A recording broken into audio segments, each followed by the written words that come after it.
হঠাৎ করে মাঝরাতে ঘুম ভেঙে যাওয়া আর প্রচুর রকমের খিদে পাওয়ার একটা বাজে স্বভাব আমার আছে। কোথাও ঘুরতে গেলেও আমি ব্যাগের মধ্যে খাবার রাখি যাতে আমার মাঝরাতে এই সমস্যাটায় না পড়তে হয়। কিচেনে এসে দেখি যে শুধুমাত্র ভাত আছে আর কিছুই নেই। কিছু চিংড়ি মাছ পেয়েছি আমি, যেগুলো আম্মু সকালে রান্না করবে ভেবে ফ্রিজে রেখেছিল, আর এগুলো দেখলাম যে বরফ করা নেই।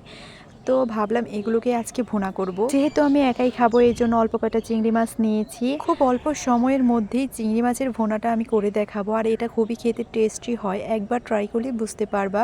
সো বাসায় একবার ট্রাই করে দেখো কেমন লাগে আমার এই চিংড়ি মাছের ভুনা। যেহেতু আমার হাতে সময়ও কম, পেটে অনেক ক্ষুধা, তো আমি কি করব, ফ্রিজ থেকে চিংড়ি মাছগুলো বের করে নিয়েছি, সুন্দর করে কাটা ছিল, এই জন্য আমি জাস্ট এটাকে ম্যারিনেট করে ফেলেছি হলুদ মরিচ গুঁড়ো আর আদা রসুনের একটুখানি পেস্ট দিয়ে, লবণ দিয়েছি সাথে।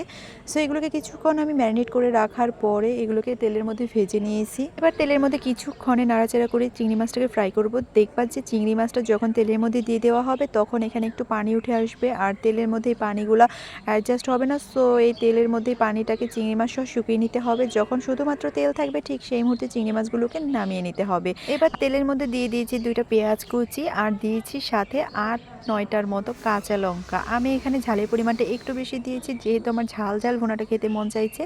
আর এখানে ঝালের পরিমাণটা একটু বেশি দিলে ভালোই লাগে, সেটা শুকনো মরিচের না কাঁচা মরিচের। 1 টিস্পুনের মতো আদা রসুনের পেস্ট দিয়ে দিলাম, সাথে দিয়ে দিব 1/2 টিস্পুনের মতো হলুদ গুঁড়ো আর 1/2 টিস্পুনের মতো মরিচ গুঁড়ো।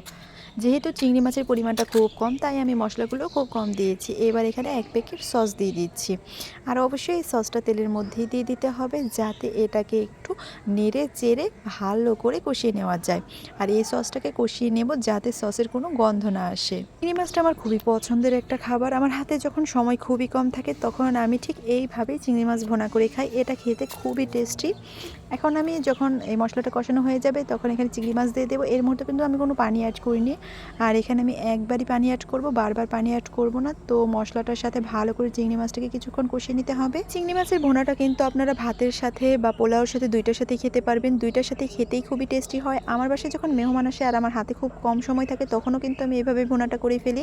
এবার এখানে আমি পানি দিয়ে দিব অল্প একটু। অবশ্যই চিংড়ি মাছের ভুনাটা করার সময় কোনোভাবে ঢেকে দিবেন না, কারণ ঢেকে দিলে চিংড়ি মাছের টেস্টটা নষ্ট হয়ে যায়। যেহেতু চিংড়ি মাছটাকে আমি আগে ফ্রাই করে নিয়েছি আর কাঁচা মরিচ পেঁয়াজের সাথে মশলাটাও কষিয়ে নিয়েছি, সো আমি এখানে হাই হিটে চুলার আঁচটা বাড়িয়ে দেবো আর খুব তাড়াতাড়ি রান্নাটাকে কমপ্লিট করে ফেলবো। যত সময় নিয়ে চিংড়ি মাছ রান্না করা হয় চিংড়ি মাছের টেস্ট প্লাস চিংড়ি মাছটা ততটাই শক্ত হয়ে যায় আর টেস্টটাও কিন্তু নষ্ট হয়ে যায়। তাই যত তাড়াতাড়ি সম্ভব চিংড়ি মাছটা থেকে চুলা থেকে নামিয়ে নেওয়াই ভালো। চিংড়ি মাছ ভুনা করার সময় কখনোই ঢেকে দিবেন না, তাহলে হয় কি ওপরের যে তেলটা ওটার সম্পূর্ণটাই ঢাকনার মধ্যে লেগে যায় আর এখানে যে একটা সুন্দর কালার আসবে সেই কালারটা নষ্ট হয়ে যায়। বাই দ্য ওয়ে সহজ এই রেসিপিটা একবার হলেও বাসায় ট্রাই করে দেখো, অনেক ভালো লাগবে, সবাই খুব পছন্দ করবে। ভাত বা পোলাও দুইটার সাথে এটাকে খেতে পারবে, কোনো সমস্যা নেই। তাহলে ভালো থেকো সবাই, আসসালামু আলাইকুম।